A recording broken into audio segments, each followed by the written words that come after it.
out of nowhere, wind started circulating, and all of a sudden, blue sparks came out of the sky. No lightning, just blue sparks. And at 1 o'clock in the morning, 60 fires just hit everywhere. And these firefighters are saying to a person they've never seen a fire like this.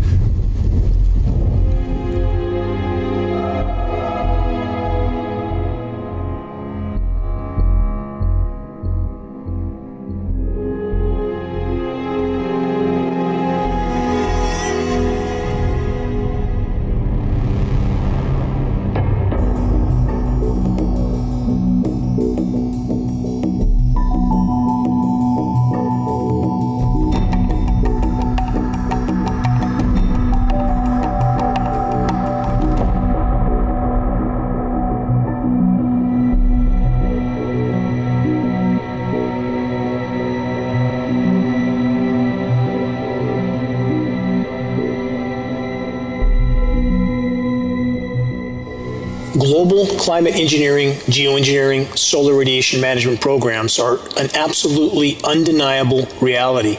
The ongoing illegal climate intervention operations are decimating the biosphere. This includes further fueling catastrophic forest fires all over the globe.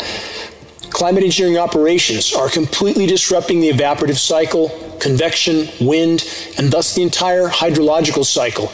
Extreme drought and deluge is now the norm.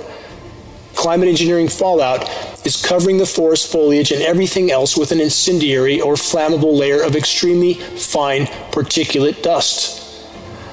In regard to the rapidly increasing catastrophic forest fires, the intentional climate modification programs are by far, mathematically speaking, the single greatest causal factor. Portugal is being subjected to the same catastrophic climate manipulations scenario that is being carried out in the Western U.S. The fires in Portugal and Spain have been catastrophic. Planet Earth is under siege by completely out of control power structures around the globe. Weather warfare is a primary weapon for them.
Zahlreiche postapokalyptische Bilder und Videos erreichen uns aus Santa Rosa und Nordkalifornien. Das genauere Betrachten und Studieren der Bilder und des Videomaterials wirft jedoch zahlreiche Fragen auf, die sich im Kern darauf fokussieren, ob der militärisch-kriminelle Komplex und der tiefe Staat hier nicht eventuell nachgeholfen haben. Oh, molten metal. Ob Santa Rosa und Umgebung so eine Art Testlabor für direkte Energiewaffen sind. Welche Art von Waldbränden lässt Bäume intakt, aber zerstäubt bzw. pulverisiert Häuser ohne eine Spur zu hinterlassen? Gerätschaften, Betonarbeitsplatten, Toiletten, Textilien, Mauerwerk und so weiter komplett verschwunden. Feuerwehrmänner, die so etwas zuvor niemals sahen, berichteten, es ist, als wären wir atomar vernichtet worden. Demgegenüber kündigte neulich der militärische Nachrichtendienst öffentlich an, dass sie Laser- und Teilchenstrahlenwaffen, sogenannte DEWs, getestet haben, welche an Flugzeugen montiert waren. Lauffeuer verbrennt Beton und Metall, aber verschont die Bäume? Wie lange braucht man, um den Fehler darin zu verstehen? Wir hörten bereits, dass Kerosin bei einer anderen Gelegenheit Beton und Metall schmelzen ließ. Und dann die Frage, warum? Warum Häuser niederbrennen? Und die Antwort lautet Agenda 21 und 30. Diese Psychopathen kennen keine Grenzen. Und wenn wir Menschen weiterhin immer noch an uns selbst zweifeln, werden sie alles von jedem Lebewesen bekommen und weitermachen. Wie viel braucht es noch, bis wir begreifen, dass etwas wirklich Hässliches geschieht? In all diesen künstlich gemachten Events, wie viel brauchen wir noch, um wirklich zu handeln und das System zu verlassen?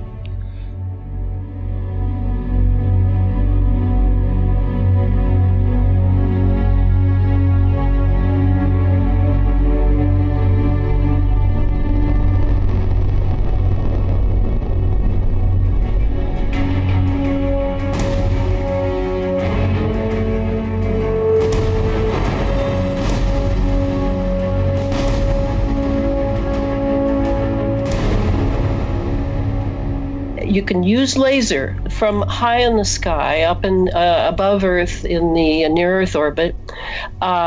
You can use geostationary. You can use those that are orbiting. But a satellite can easily start a fire from space right down to a very small area. And you would, of course, control the area with a laptop and algorithms, codes, etc. Because of just a few words of the eyewitness account, many of them talking about the quality of the wind. It was not just the speed of the wind. That seemed incidental. It was a certain quality that was described as supernatural, was described as frightening, terrifying. And that, to me, is the hallmark of scalar weaponry. As it breaks through into space-time, there is always this terrible wind. And then what happens at that point is molecular disintegration.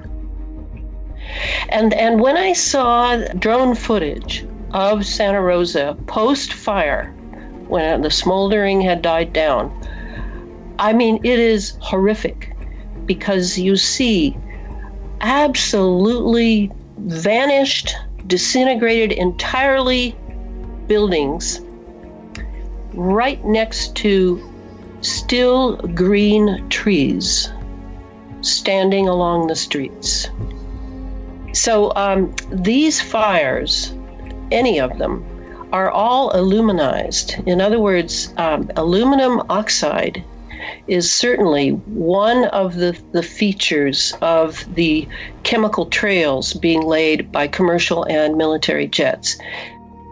These are plasma clouds, plasma being the fourth state of matter.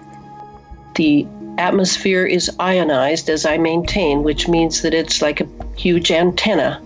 And the reason it's being ionized is so that there is sort of a continuation from the ionosphere down into the lower atmosphere, is for many military operations that are ongoing. That said, these fires that are happening, all the firemen comment on it, all the pilots flying through these fires and spewing chemicals and water and whatever, they all say that this is not a normal fire. This is chemical fire. These are chemical fires, and that's why they get so bloody hot, and why they're just terrible for people to be around and breathe. This is just a military dream come true, this technology, because it can be so exact.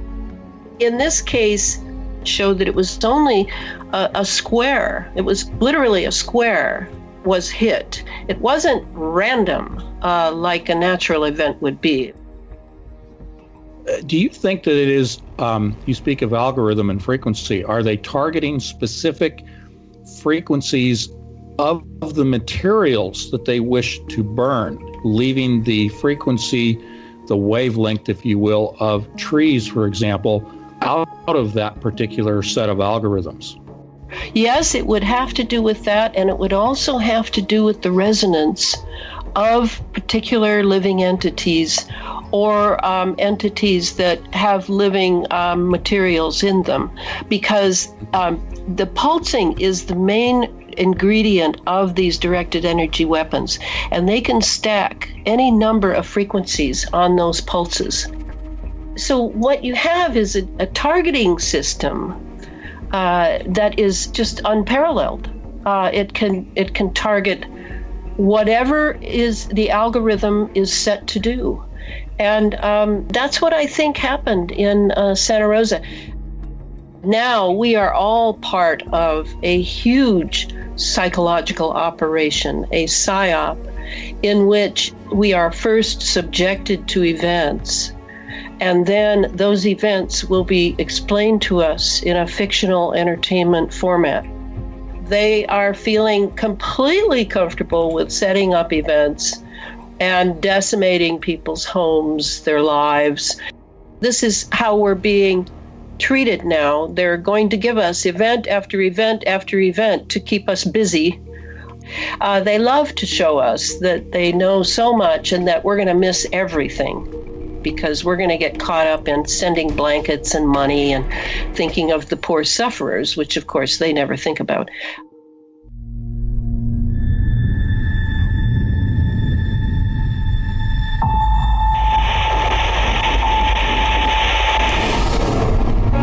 Sooner or later, the fire's going to come knocking in our hometown. Fire gets past our line, it goes to our town. Burn over seconds away. It's going to feel like the end of the world.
algo se ha demostrado estos días, es justo esto.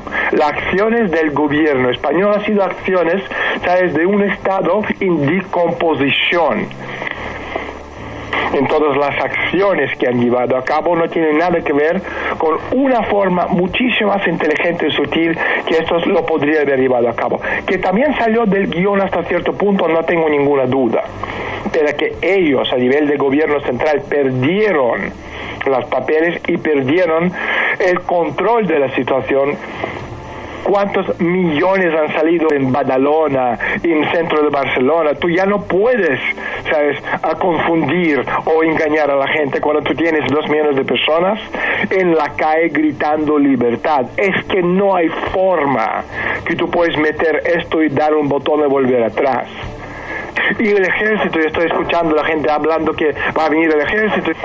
Pero el ejército nunca va a disparar contra el pueblo. Si llega a este punto, entonces la élite supranacional pondrán fin a Rajoy ellos mismos.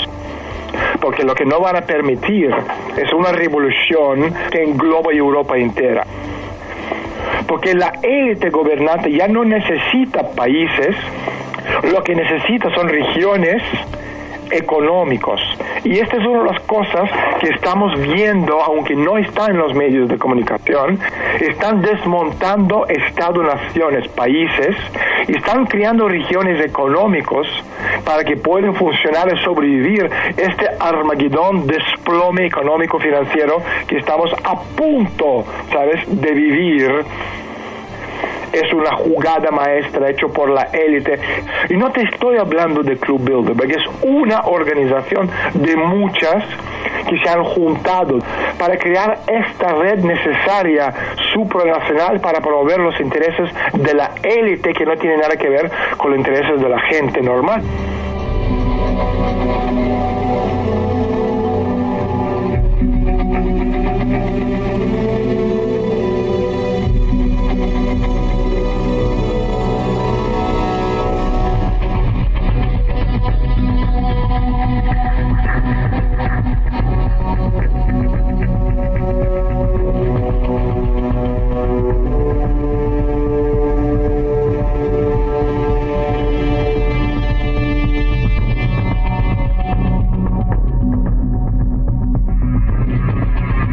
I think we're witnessing really the disintegration of this kind of European order, and there will be a confederation in Europe clearly like 10 or 15 years from now, but not based on the nation states that we know, right? If Catalonia and Spain break apart, then a lot of things will happen. That will have definitely a domino effect with Veneto, Scotland, and all sorts of other regions.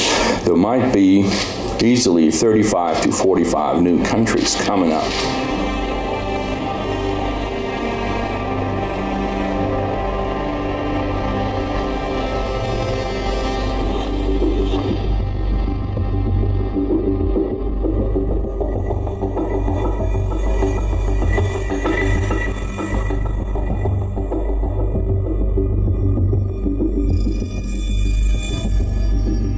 Während sich der Konflikt um Katalonien immer weiter zuspitzt und es nur noch eine Frage der Zeit ist, bis es zu gewaltsamen Auseinandersetzungen kommt, lässt die EU-Bürokratie in Brüssel keinen Zweifel daran, dass sie Kataloniens Unabhängigkeitsbestrebungen ablehnt und die Zentralregierung in Madrid unterstützt. Vor 2 Jahrzehnten zeigte die EU eine ganz andere Haltung.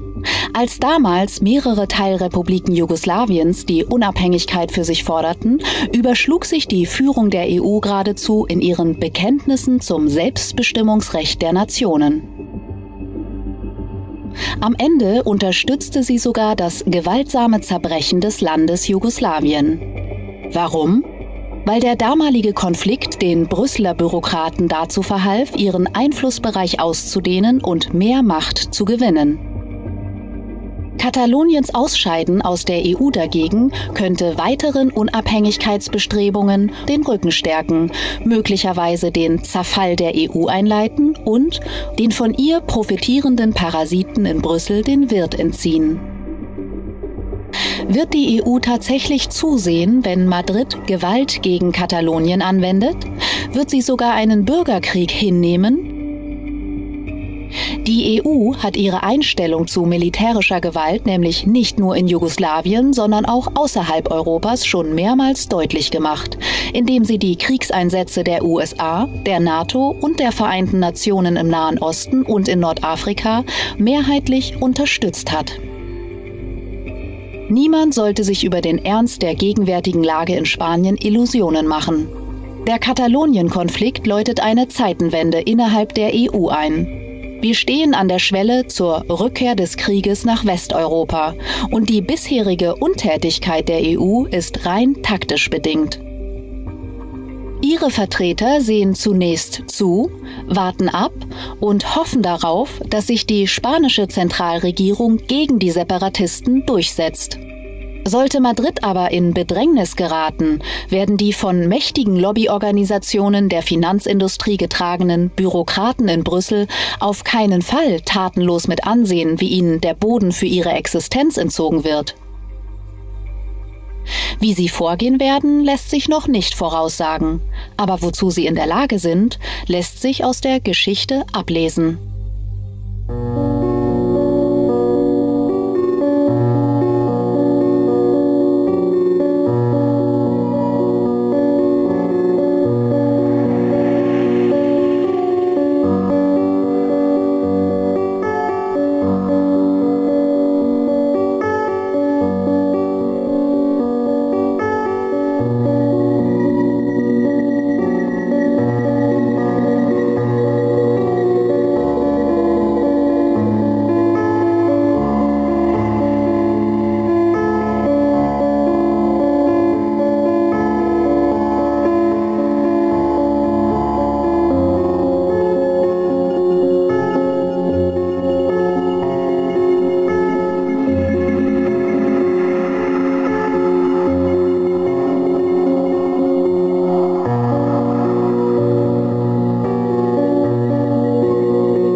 that the new Cold War is already much more dangerous than was the 45-year Cold War that it is said we survived.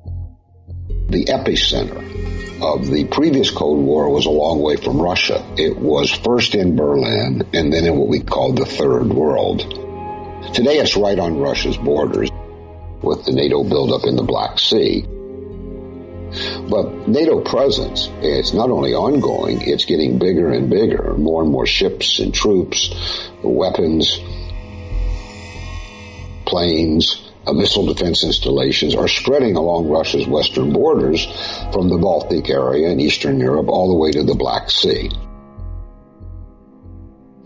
And this is clearly meant to be a permanent infrastructure. It's not rotational and it's not temporary, as NATO claimed a year or so ago. This NATO buildup is perceived in Moscow, and I quote, as growing aggression against Russia. Now, stop and think about this. We have these Russiagate advocates telling us recently that Russia attacked us during the presidential election. They have absolutely no logical, empirical evidence for this. But Russians have a lot of empirical evidence because they look out the window and they see NATO on their doorstep. Increasingly, there is a consensus forming in the Russian policy class that the United States is already at war against Russia. This is the kind of perception that you don't want. The myth that you can read in the newspapers almost daily that post-Soviet Russia, unlike Soviet Russia, is too weak to wage prolonged Cold War and therefore will eventually capitulate. That's the sole logic of this tsunami of sanctions directed at the Russian economy. If you look at the recent reports of financial institutions, all of these institutions in the last 3 to 4 months have produced reports that have Russia's economic trajectory upward. They say Russia has recovered first from the collapse of world energy prices, and secondly from the sanctions, and have even benefited Russia in that it's reformed its economy in various ways to be more self-sufficient. So the notion that Russia is too weak economically to push back is false. Another myth, this notion that Russia is isolated in world affairs. Unlike the Soviet Union, which had all these communist ties around the world, that Russia is isolated. Now look at Russia today. It doesn't have a bloc, but it has partners and allies.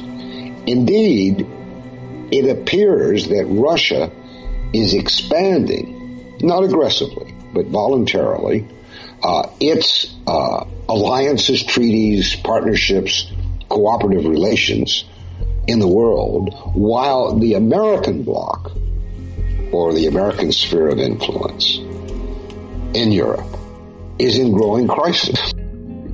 So the question becomes, who's isolated in the world? It's certainly not Russia. And then, above all, remember this, that during the last Cold War, China was a rival of Russia. It's completely different today. China and Russia are allies and partners, politically, financially, militarily. So the world has changed. And that's why this Cold War, being waged in the United States on the assumption that the world did not change and that Russia is weak, is so dangerous.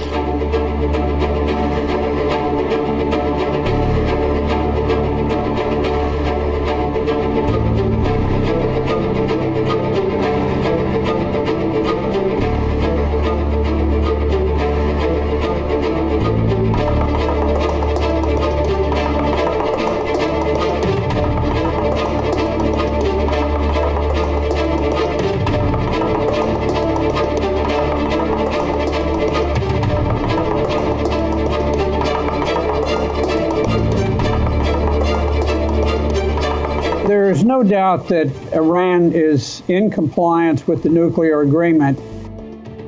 The hawkish elements, the ones who are responsible for wars that we have fought unceasingly for 16 years now, are all active. They always stay in positions of influence one way or the other. Frankly, there's an enormous amount of money that is earned by warfare. Often they say, well, Iran is a rogue state, and that also you frequently hear it said that Iran is the principal sponsor of global terrorism. I find it very difficult to find evidence. I agree with former Congressman Ron Paul, who said that Iran does not have a history of invading other countries. I do not believe that U.S. foreign policy is dictated by the needs or desires of the people of the United States. And what we do is we tell the public who to hate, and then when the time comes, we tell them we must go to war. While we always come up with an excuse, the bottom line is we have to go and kill these people because we hate them. And we hate them because we told you to hate them back a few years ago, and we built this up. Nonetheless, we are slowly moving towards a war with Iran. If you look at the population of Iran, it's equivalent to the combined populations of Syria, Iraq, and Afghanistan. And so we're looking at essentially taking on a war of the dimensions of everything we have been fighting for the last 16 years. And of course, we have not scored a single success in any of these wars. And yet we're moving towards another one that's even bigger. We have been at war without ceasing for 16 years, and we have nothing to show for it.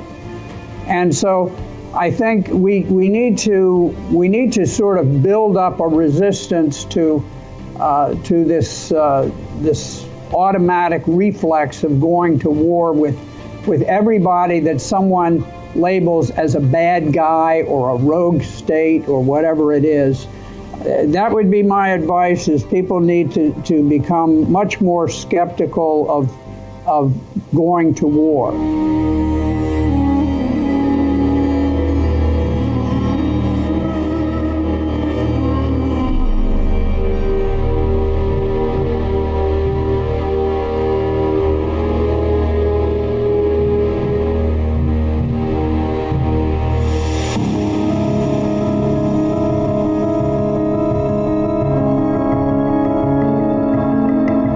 Последние 15 лет, какие вы видите ошибки российской политики по отношениям с Западом?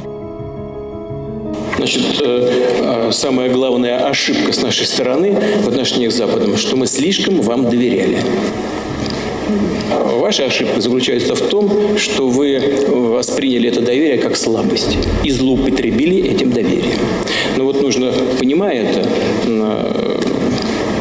перечеркнуть это, то, что было, перелистнуть эту страницу и идти дальше, основывая наши отношения на взаимном уважении и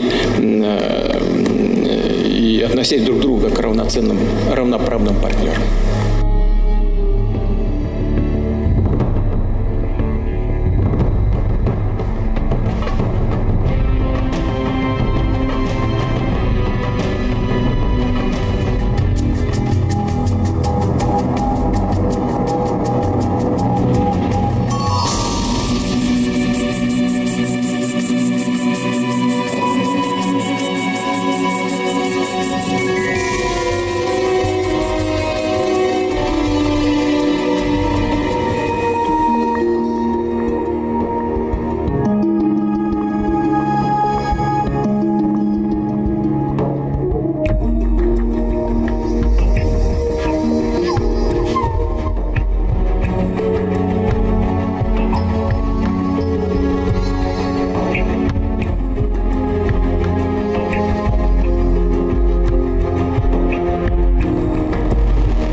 fürchten nichts mehr als den mündigen Bürger. Und das natürliche Ziel der Herrschenden ist immer, ihre Herrschaft zu stabilisieren. Und dazu können sie entsprechend der menschlichen Natur zwei Wege beschreiten. Der eine Weg ist psychische Machtausübung, sozusagen den Kopf in Ketten zu legen. Und der andere Weg ist die physische Machtausübung. So diese Unterscheidung kann man heute etwas auffächern in das, was man Hardpower nennt, militärische Macht, ökonomische Gewalt, soziale, ökonomische Verelendung. Hardpower regt in uns einen natürlichen Widerstand an, das mögen wir nicht. Deswegen hat man von Anfang an versucht, wie kann man diese moralischen Sensitivitäten unterlaufen. Das ist dann das, was man heute Softpower nennt. Softpower hat den Vorteil, es ist häufig so gestrickt, dass es unsere psychischen Immunsysteme unterläuft. Der Basisaspekt der Softpower ist jetzt, eine Rahmenerzählung zu finden, die dem Volk plausibel erscheint und die es in die richtige Richtung treibt. Der öffentliche Diskurs, der zur Demokratie gehört, ist mittlerweile ersetzt worden durch eine skrupellose psychologische Kriegsführung. Eine Mentalvergiftung soll unser natürliches geistiges Immunsystem gegen Manipulation weitgehend lahmlegen. Das kann man machen durch Erzeugen von Hass, weil der Hass dafür sorgt, dass es Ablenkziele gibt und die Zentren der Macht nicht mehr im Fokus stehen. Dann Angst vor Verschlechterung der eigenen sozialen Situation oder andere Ängste. Ängste haben den Vorteil, dass sie das Denken überhaupt blockieren. Und wir haben Mentalvergiftungen, die auf den kognitiven Bereich zielen. Dazu gehört das riesige Spektrum Orwellscher Falschwörter, mit denen Politik und Medien versuchen, über die Sprache unser Denken in den Griff zu kriegen. Eine andere Klasse sind sogenannte Denunziationsbegriffe. Das ist ein ganz toller Trick, Themen, die die Eliten als gefährlich ansehen, durch eine Verklammerungstechnik sozusagen zu immunisieren, zu einem gedanklichen Sperrgebiet zu machen. Einmal die Aktualindoktrination, die jetzt im Augenblick passiert, tagesaktuelle Nachrichten, Fakten unsichtbar machen, Angst erzeugen, das sind genau die Medien. Interessanter ist, und da will ich näher drauf eingehen, die Tiefenindoktrination, das sind länger angelegte Prozesse, um ganze Weltbilder uns einzuimpfen. Hier sollen ganze Denkmöglichkeiten unsichtbar gemacht werden. Das ist das viel ambitioniertere Ziel. Die Medien stehen sehr im Fokus. Die Schulen sind aber für die Tiefenindoktrination die viel wichtigere Instanz. Die eigentlichen Zentren der Macht sind unsichtbar. Das ist der Witz der repräsentativen Demokratie. Wir wählen an Stellen, wo die Wahl eigentlich kaum noch einen Effekt hat, weil wir sozusagen immer aus einer hochgradig vorselektierten Elitengruppe wählen. Wir sind entpolitisiert, wir sind weitgehend in Apathie und Resignation getrieben. Warum? Damit wir orientierungslos bleiben und damit wir vergessen, wofür es sich zu kämpfen lohnt. Mehr als 50 Jahre Elitendemokratie haben uns gezeigt, wohin dieser Weg führt. Es ist der Weg der Zerstörung. Die Nutznießer dieser Zerstörung haben keinen Grund, diesen Weg der Zerstörung zu ändern. Die notwendige Veränderungsenergie kann nur von unten kommen, von uns. Das ist unsere Aufgabe und das ist unsere Verantwortung.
always must be asked, whenever these situations happen, terrorism of any kind, who benefits from this happening because of what they can then justify to change society in the way that they want, to turn this world into a global, centralized, Orwellian military police state. So if you look at each one of these attacks, what follows is more surveillance, more destruction of privacy, more power to the police and the security forces. Then look at it in its totality. Look at all the terrorist attacks of recent times. They have been used to transform society in terms of control and imposition. What is happening with these attacks is that they're justifying increasing police state, and then they move on to the next attack, and they push through that, and they justify another advance of the police state, and so it goes on, getting more and more extreme. You push a gate and you see if you get resistance. If you don't get resistance, you walk through it and you go to the next gate. Now you push that. If you don't get resistance, you walk through it and you go to the next gate, and you're moving on and on and on and on. The benefit of this, or another benefit of this, is that people kind of get used to it. They get used to what would have horrified them before, and now it becomes part of life, and they get used to it, and other generations are born, and to them it's normal. So you don't get the same resistance you would have had before. The point of targeting places where people have previously felt safe, like music concerts, like shopping malls, schools, etc., is to stop people feeling safe. Because when people don't feel safe, they look for the authorities to protect them from what they fear. I heard from a British police anti-terrorism officer. He said that they're discussing putting scanners, like airport-type scanners, at the end of streets, particular streets, so people can't come in and out of the street without going through the scanner. That's where it's leading. I keep saying to people, if you don't like what's happening now, then just think on, because this is what's happening now. It's not where it's meant to end. It's meant to conclude with levels of total control and surveillance. The key thing is to simply hold on to this question. When these attacks happen, who benefits? And invariably, it's those that want to advance the totalitarian global state.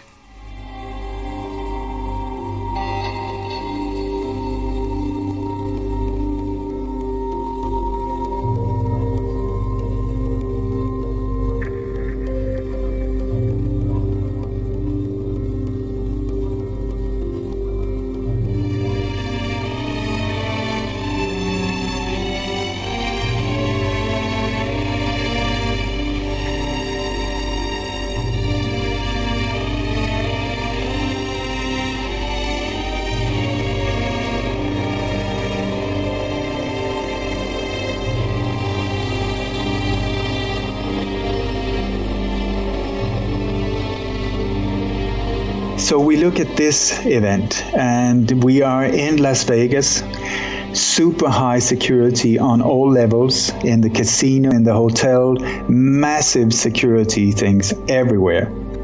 But there's no footage whatsoever of him coming, going, during the shooting, nothing. And this is a standard procedure when you look at these military operations, that the CCTV cameras are shut off, they're turned off.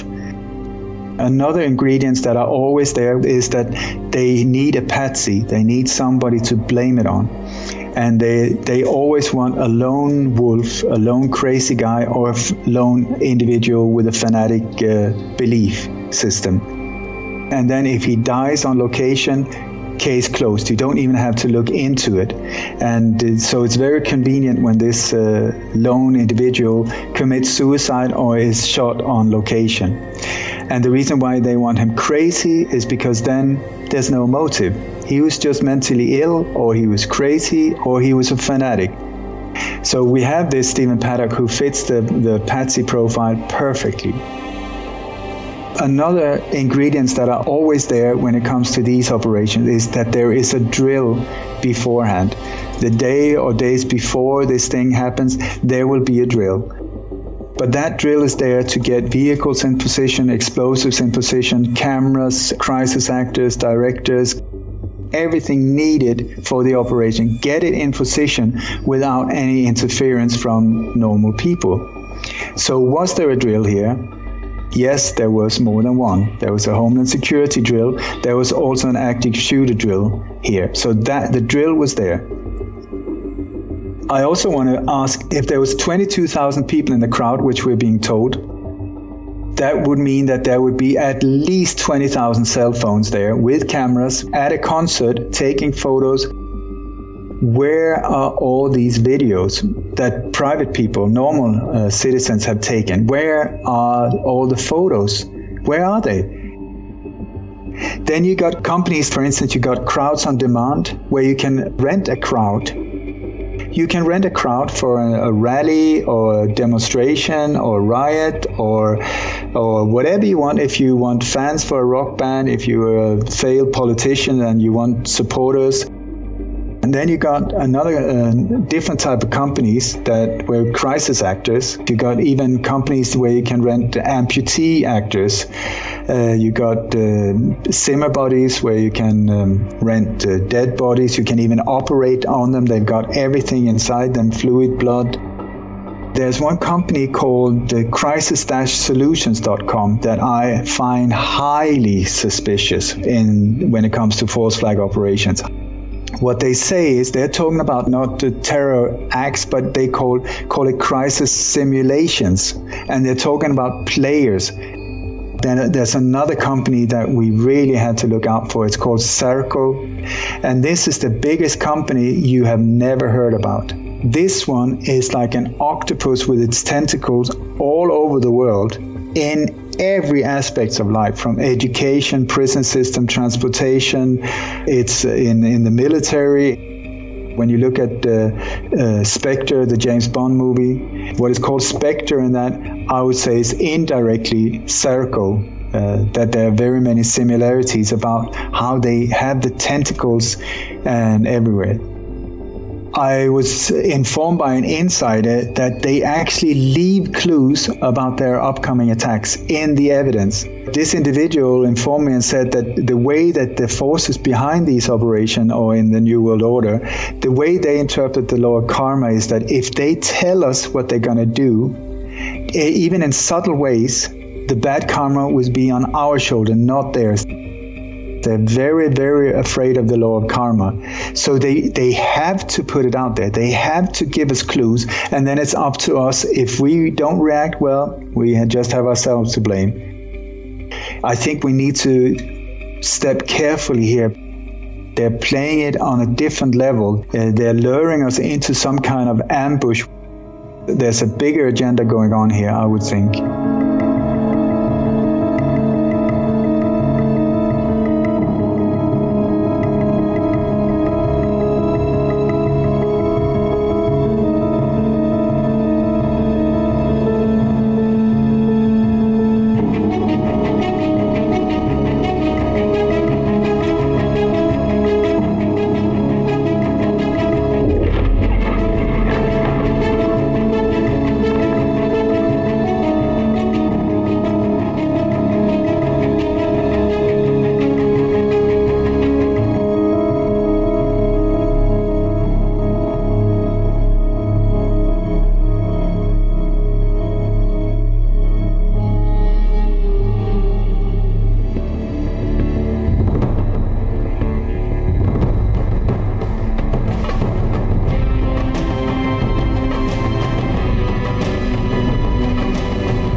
There are different extraterrestrial races. Some of them are more aggressive and they want to find allies amongst humanity that can help them with their agenda. And other extraterrestrials are more positive and they are looking for people and institutions that want to explore more peaceful ways of expanding their consciousness and of becoming members of the galactic community. So different extraterrestrial groups look at humanity as potential recruits for their agenda. So in many ways we are like proxies for different extraterrestrials.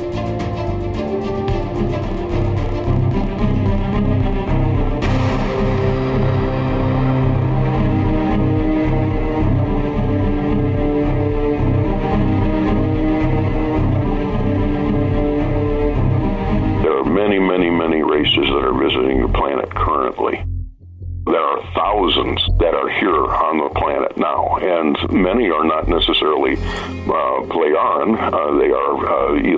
They can be from Arcturus, they can be from Sirius, they can be from Andromedan. You've got to remember you're talking about races that are anywhere from tens of thousands to hundreds of thousands of years or even millions of years in advance of us. But most of those beings are here with benevolent intentions and are here to do everything they can to help humanity to grow and to allow us to take our rightful place in the universe with our brothers and sisters. And they do, I believe, at certain points in time, pick certain individuals to actually help or impart some knowledge to advance humanity. There are many individuals throughout history, I believe, that have been helped in such fashion. Tesla, to name one. You know, they have done everything. They've made every effort to talk with certain government individuals or even certain governments of certain countries. And most of the time, the government turns them away and says, no, we're not interested. And you can go back to the Accords and the pacts made with the Greys and all that kind of stuff. We got technology instead of healing the planet and giving humanity everything that we could have ever possibly dreamed of if we would only set aside our nukes, but we wouldn't do it. So they actually, they watch and of course are concerned, but they really would not step in to do anything. If we wanted to destroy ourselves, they're not going to stop us. They will not interfere in human free will. However, they will stop or take action if we are going to destroy the planet. Because the planet is a living entity and is part of an entire system and systems, and that represents a balance and an energy and force throughout this local part of the universe. And that affects a lot more beings and entities than just people on Earth. Gaia is a living entity, Mother Earth, and she has got to move forward. We are passing through the Alcyon energy right now. The energy, the photonic energy from the Alcyon sun is connected to our sun, Sol. And as we pass through those photonic energies, this planet is moving into the higher realms. And it is going to continue to do so. It cannot wait any longer. And there are going to be people that are lost here. But those that are ready will go on, and those that are not will leave. The Pleiadian as a being are considerably higher in frequency than humankind are. They are the closest thing to the being the humans. That's where humanity comes from. Even though humanity actually has 12-stranded DNA, only 2 strands are active at this time, and is what makes this planet and our people here unique. But they are most concerned with us because we are the closest thing to them and vice versa. So they feel responsible for us. They watch over us, and they have that connection to us. Because humanity will wake up, and we will take our rightful place, and we will raise and essentially ascend to the higher levels. And that's what the reptilians don't want to lose hold of, because we are their food, we are their energy. So as I said, there's that 12 strands of DNA, and that is starting to wake up. All right, and if it does get activated, that's what they're scared to death is going to happen. As gross and horrific as that sounds, the reptilian caste has been in control of this planet for about 350,000 years. So it is they who are controlling what we would call the cabal. You know, you're talking maybe 0.05% of population that control the entire planet and have made most of humanity subservient with what we would call the Babylonian money magic system. What we do is we produce negative energy, and our negative energy supplies them with a nourishment. So that's we're like a commodity, essentially like farming. And, so this planet has been under that kind of control, that kind of constraint, and we need to get away from that as soon as possible. And as long as they can keep us in the dark, keep us focused on negativity, they will maintain the upper hand. What we have to do here is wake up and stand as a united race and say, hey, we really do need help, and ask for it as a race, as a community. And at that point, it no longer is a violation of humanity's free will. That's when our brothers and sisters can come in and help.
bastante evidencia científica que explica cómo orientar la atención, la conciencia y la meditación tiene efectos en distintos ámbitos. El más conocido es el ámbito del bienestar. Cuando las personas somos conscientes, nos cuidamos más, nos prestamos atención y eso afecta a la salud. Cuando practicamos ejercicios que nos conectan con el momento presente, aparece una especie de bienestar interno natural. Una tranquilidad, una relajación. Es como que el cuerpo recupera un poco esa armonía. Cuando uno toma el hábito de dedicar unos minutos al día a hacer estos ejercicios, empieza a generar una fuente de bienestar interior. Y esta fuente de bienestar interior, además, afecta a otros motores del bienestar interiores que tenemos. Y otro es la resiliencia. La resiliencia es la capacidad de vivir en la adversidad, de funcionar en la adversidad e incluso de crecer en la adversidad. Para poder ser resiliente necesitamos ser conscientes. La adversidad en sí misma puede echar abajo a una persona, pero cuando ponemos conciencia y ponemos recursos para manejarnos, entonces empezamos a desarrollar mecanismos naturales de resiliencia, regular las emociones negativas, manejar la depresión, la ansiedad y la hostilidad que tienen que ver con la profesión.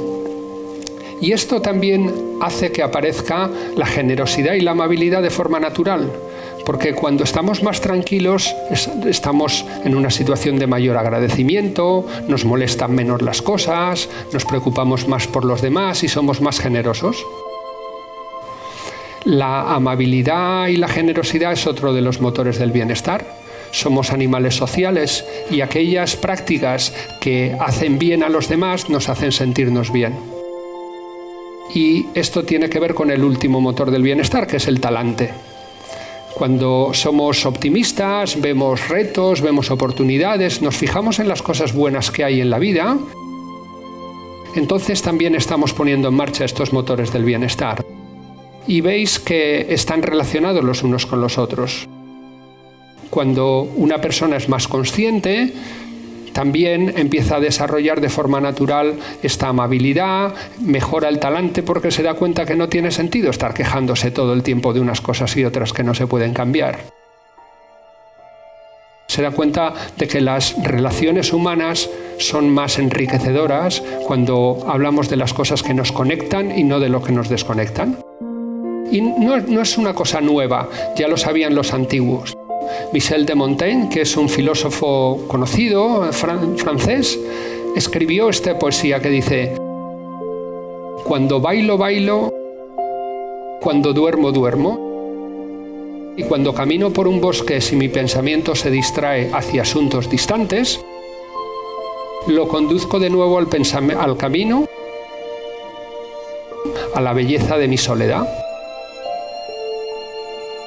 Y esta idea ha sido ahora retomada por una marca de automóviles que ha hecho un anuncio muy interesante que vamos a ver ahora. Cuando trabajes, trabaja. Cuando descanses, descansa. Cuando ayudes, ayuda. Y cuando lo intentes, de verdad inténtalo. Cuando ganes, gana. Y cuando pierdas, sobre todo cuando pierdas, pierde. Cuando conduzcas, conduce. Parece que todo es ganar, pero no. Perder es muy importante, porque si uno pierde con conciencia, aprende. Si uno gana con conciencia, no se lo cree. Si uno juega con conciencia, disfruta. Si uno descansa con conciencia, realmente descansa. Y el problema un poco que tenemos es que intentamos hacer todo mezclado, ¿no?